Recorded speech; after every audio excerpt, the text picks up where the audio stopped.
आ गई माल आ गया। जिसका था हमें इंतजार वो घड़ी आ गई। तो finally guys rent a girlfriend का सीजन 2 आ गया है। सालों ने बहुत ही ज़्यादा वेट करवाया। मेरे सारे सब्सक्राइबर्स तो यार बेचारे जिंदा लाश बन के जी रहे हैं, लेकिन वेट कर रहे थे और आ गई आप सबकी प्यारी सपना सुंदरिया। तो आज से स्टार्ट होगा कॉमेडी का झटका, रोमांस का तड़का और मस्त इमोशन की बारिश। तो वीडियो स्टार्ट करने से पहले मैं आप सबको बताना चाहता हूँ कि इसके सीजन 1 के सारे एपिसोड का मैंने एक्सप्लेनेशन वीडियो बनाया है, और जिन्होंने मेरे वीडियोस देखे उन्हें पता है कि मेरा एक्सप्लेनेशन वीडियो उसके एनीमे से कितना ज़्यादा डिफरेंट था। तो अभी तक आपने वो नहीं देखा है तो एक बार चेकआउट जरूर करना। तो चलिए दोस्तों वीडियो स्टार्ट करते हैं। तो एपिसोड की स्टार्टिंग में हमें हमारी वाइफूस का इंट्रोडक्शन करवाया जाता है। तो सबसे पहले आती है ननामी मामी, जो थी सीजन 1 में हरामी। इसने बेचारे कागुया को बहुत ही ज़्यादा गंदा काटा था। तो मामी की एज है 19 गुड, और वो अपनी फैमिली के साथ रहती है टोक्यो में। उसने कागुया के साथ डेट भी की थी और कुछ ही टाइम के बाद उसने ब्रेकअप भी कर लिया था। फिर उसके बाद उसने कागुया के साथ एक बहुत ही ज़्यादा प्रिटी हॉट गर्ल को देखा था। फिर उसके बाद उसे पता चला था कि वो गर्ल एक रेंट चियाफ है। सेकंड वाइफू की बात करते तो वो है सबसे ज़्यादा क्यूट और प्रिटी, जिसपे लड़के जिजुरु के पास सबसे ज़्यादा मरते हैं। वो है सारासिना रुका-चान, जो भी एक रेंट गर्लफ्रेंड है। एंड वो कागुया के साथ रिलेशनशिप चाहती है। एंड वो कभी कभी ओवरफ्लो में फ्लो में कंट्रोल बाहर चली जाती है।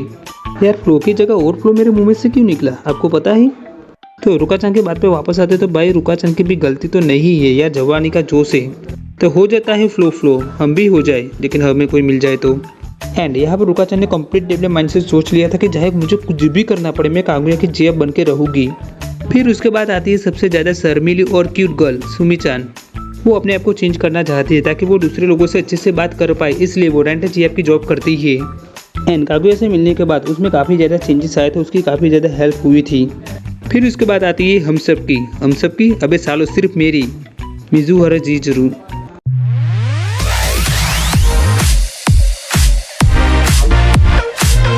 तो जिजुरु मिजुहारा भी एक रेंट गर्लफ्रेंड है, लेकिन उसका रियल नाम इचिनोसे जिजुरु है।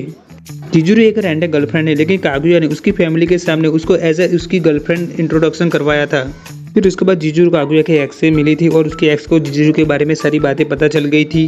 एंड जिजुरु का ड्रीम होता है कि वो एक अच्छी एक्टर बने, और इसीलिए वो रेंट चियाफ को जॉब कर रही थी। तो अब एपिसोड मेन स्टार्ट होता है। तो एपिसोड की स्टार्टिंग में हमें कागुया दिखाया जाता है, और अपना कागुया भैया थोड़ा सा सैड था क्योंकि जिजुरु अब रेंट गर्लफ्रेंड की जॉब छोड़ रही थी। कागुया सोच रहा था कि अब वो मेरी गर्लफ्रेंड बनने का एक्ट नहीं कर पाएगी, इसलिए मुझे अब सारी बातें दादी को बता देनी चाहिए कि हम दोनों के बीच में ब्रेकअप हो गया है और हम दोनों अपने अपने रास्ते अलग हो गए हैं। मुझे जिजुरु को लेकर और ज़्यादा नहीं सोचना चाहिए, मुझे दादी को सारी बातें बता देनी चाहिए। और वो वहाँ पर दादी को कॉल करने वाला होता है, लेकिन तभी उसे दादी का इमोशनल चेहरा याद आ जाता है। एंड वो खुद इमोशनल होकर रुक जाता है और वो कहता है कि नहीं, ये मुझसे तो बिल्कुल भी नहीं होगा। फिर उसके बाद कागुया वहाँ पर याद करता है कि एक बार जिजुरु ने उसे एक्ट प्ले के बारे में बताया था, जहाँ पर एक फेमस डायरेक्टर आने वाले थे और उनको जिसका परफॉर्मेंस सबसे बेस्ट लगने वाला था उनमें से एक को वो अपने कास्ट में ज्वाइन करने वाले थे। और जिजुरु उन्हें इम्प्रेस कर देती तो जिजुरु अपने ड्रीम के बहुत ही ज़्यादा पास आ जाती। कागुया सोचता है कि वो कितनी ज़्यादा खूबसूरत दिखती है, वो स्टेज पे आएगी और लोगों के बीच में कितनी ज़्यादा पॉपुलर हो सकती है। फिर कागुया अपने पास के टोक्यो थिएटर को सर्च करता है और वो वहाँ पर जाता है, जहाँ पर वो बाहर जिजुरु का पोस्टर देखता है। और वो सोचता है कि यहाँ पर मेरी सारी लाइफ आज डिसाइड होगी कि जिजुरु अब आगे क्या करेगी। वो वहाँ पर डांस करेगी या फिर सॉन्ग गाएगी, पता नहीं वो और क्या क्या करेगी। फिर वहाँ पर एक मैनेजर आती है और वो कागुया को एक पैम्पलेट देती है, और कागुया वो लेता है और उसके अंदर वो जिजुरु की फ़ोटो दिखता है। इसमें जिजुरु का रियल नेम लिखा होता है, और उसे देखकर कागुया सोचता है कि लगता है कि जिजुरु का मेन लीड रोल नहीं है। फिर कागुया आगे जाता है जहाँ पर कुछ लोग पोस्टर बांट रहे होते हैं, और कागुया वहाँ पर जिजुरु का पोस्टर दिखता है। और वहाँ पर कागुया सोचता है कि वो कॉलेज जाती है, रेंट गर्लफ्रेंड का काम करती है, एंड वो एक्टिंग के लिए भी टाइम निकाल रही है। वो कितनी ज़्यादा परफेक्ट है, जो अपना 100% दे रही है। फिर उसके बाद कागुया थिएटर के अंदर जाता है और वहाँ जाकर वो एक सीट पर बैठ जाता है। वो सोचता है कि इतने सारे लोगों के बीच में जिजुरु एक्ट करेगी और मैं इतने सारे लोगों को देखकर ही नर्वस हो रहा हूँ। एंड अभी हमें दिखाया जाता है कि कागुया के पीछे की सीट पर सुमी-चान होती है। सुमी-चान कागुया को देखती है, लेकिन वो उसे नहीं बुलाती है। फिर उसके बाद प्ले स्टार्ट होता है, जहाँ पर सबसे पहले प्रिंसेस की एंट्री होती है। और उसे देखकर एक समय पर तो कागुया को लगता था कि भाई ये जिजुरु तो नहीं है, नहीं ये जिजुरु नहीं है, प्रिंसेस है, ओके। एंड अभी वहाँ पर हायरनेस ऑफ द साउथर्न यानी कि प्रिंस की एंट्री होती है। एंड वो कहता है कि तुम लोगों ने प्रिंसेस को पकड़ा है, और उसे देखकर कागुया को शौक लगता है।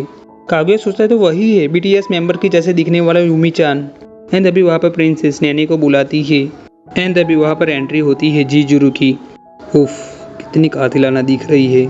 एंड उसे ऐसे देखकर तो कागुया का माइंड का पूरा फ्यूक हो जाता है।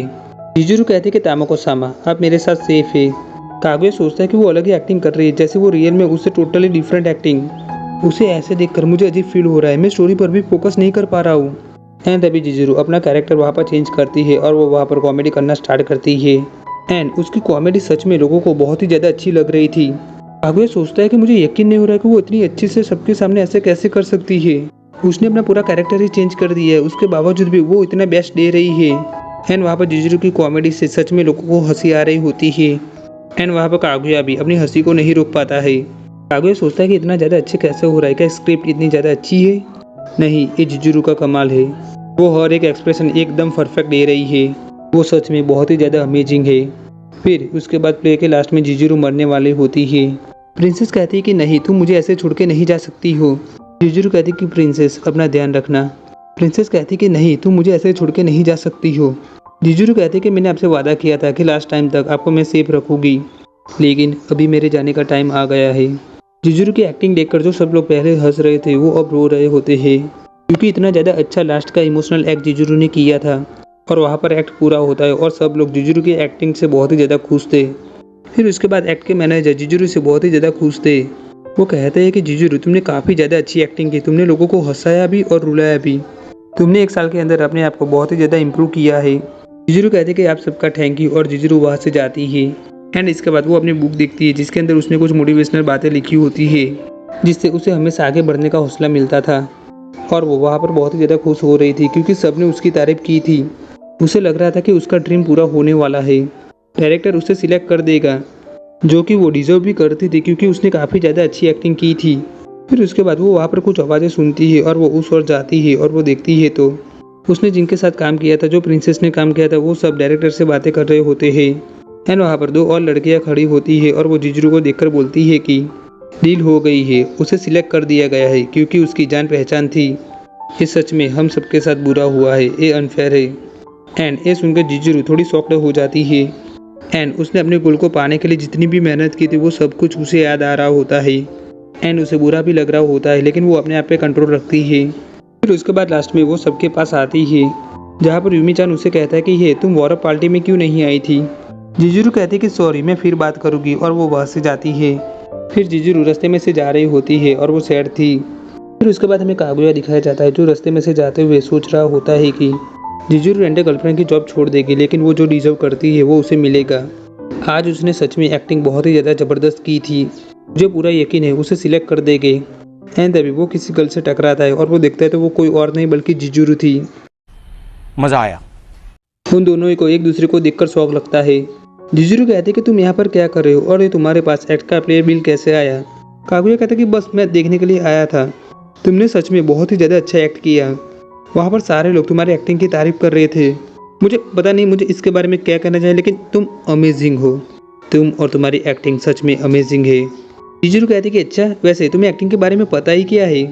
कागुया कहते कि वेल मुझे कुछ भी नहीं पता। जिजुरु कहते कि बाय द वे तुम्हारा थैंक यू। कागुया कहते कि अरे थैंक यू मत बोल यार। और वहाँ पर कागुया कहता कि तो तुम अब मुझसे फ्री हो तो तुम अपने एक्टिंग करियर पर ध्यान दे सकती हो, है ना। जिजुरु कहते कि वेल तुम किस बारे में बात कर रहे हो। कागुया कहता कि मेरा मतलब था कि तुम रेंट गर्लफ्रेंड की जॉब छोड़ रही हो ना।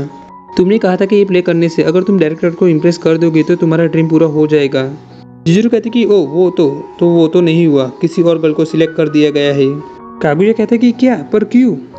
जिजुरु कहते कि क्योंकि मुझ में टैलेंट नहीं है, ये कंपटीशन है, यहाँ पर कितना भी हार्ड वर्क कर लो कम ही पड़ेगा, तुम्हें करना ही पड़ता है, कभी फर्स्ट तो कभी लास्ट।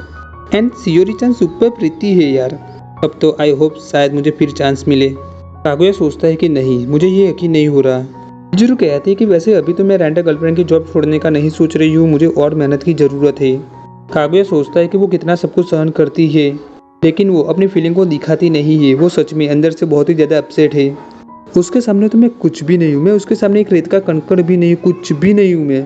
जिजुरु कहते कि शायद मैं तुम्हारी तरह ही हूँ, मैं हमेशा तुम्हें कहती रहती हूँ कि हार मत मानो और सीखते रहो। मैं पैसे लेती हूँ किसी की ड्रीमी जीएफ बनने के लिए, एंड वो पैसे मैं अपना ड्रीम पूरा करने के लिए स्पेंड करती हूँ, वो ड्रीम जो मैं अपने कमजोर टैलेंट के साथ कभी भी पूरा नहीं कर पाऊंगी। एंड तभी कागुया कहता है कि नेक्स्ट वीक से मैं तुम्हें फिर से रेंट पर ले रहा हूँ, फिर उसके बाद नेक्स्ट वीक, फिर उसके बाद next week.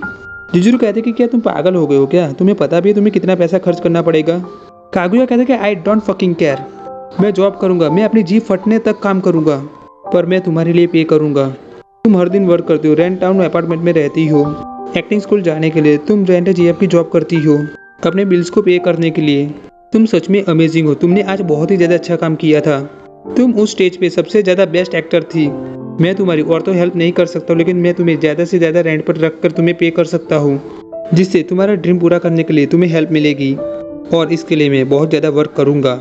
So please don't tell me you gonna give up. तुम हार नहीं मान सकती हो, बिल्कुल भी नहीं। और वहाँ पर कुछ लोग बातें कर रहे होते कि क्या उन दोनों के बीच में फाइट हो रही है। वो लड़का चिल्ला चिल्ला के बोल रहा है, और वहाँ पर कागुया सोचता है कि ओ नो, मैंने खुद पे कंट्रोल ही घुमा दिया था। एंड तभी चिजुरू अपने हील वाले सैंडल कागुया के पैर पर रखती है, और कागुया वहाँ पर बहुत ही मस्त चिल्लाता है। चिजुरू कहती है कि मुझे तुम्हारी हेल्प की क्यों ही ज़रूरत होगी, एंड वो वहाँ से जाने लगती है। फिर उसके बाद चिजुरू रात को घर आती है, जहाँ पर उसे कागुया की बातें याद आ रही होती है। फिर वहाँ पर उसे उमी-चान का कॉल आता है। उमी-चान कहता है कि हे शियोरी-चान से बात करो, एंड वहाँ पर शियोरी-चान कहती है कि हेलो चिजुरू, तुम्हारे थैंक यू, तुम्हारी वजह से मैं अपना एक्ट अच्छी तरीके से कर पाई, तुमने मेरी काफ़ी ज़्यादा हेल्प की थी, तुम्हारी वजह से मैं और अच्छे से एक्ट कर पाई, उसके लिए तुम्हारा थैंक यू। चिजुरू कहती है कि हाँ, मुझे भी बहुत ज़्यादा मज़ा आया, हम फिर से एक साथ ऐसा प्ले करेंगे, एंड थैंक यू तुम्हारा मेरे साथ बात करने के लिए, टाइम देने के लिए। हाँ श्योर, हम फिर बात करेंगे। और वो वहाँ पर कॉल रखती है। यहाँ पर चिजुरू खुश होकर बातें कर रही थी, लेकिन उसे सच में कैसा फील हो रहा था सिर्फ वही जानती थी।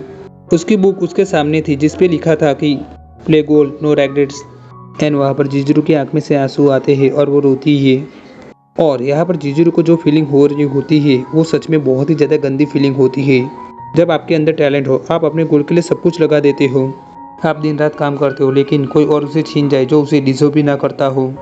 इस टाइम पर आप अपनी बात को किसी को ठीक से समझा भी नहीं सकते और किसी के सामने रो भी नहीं सकते।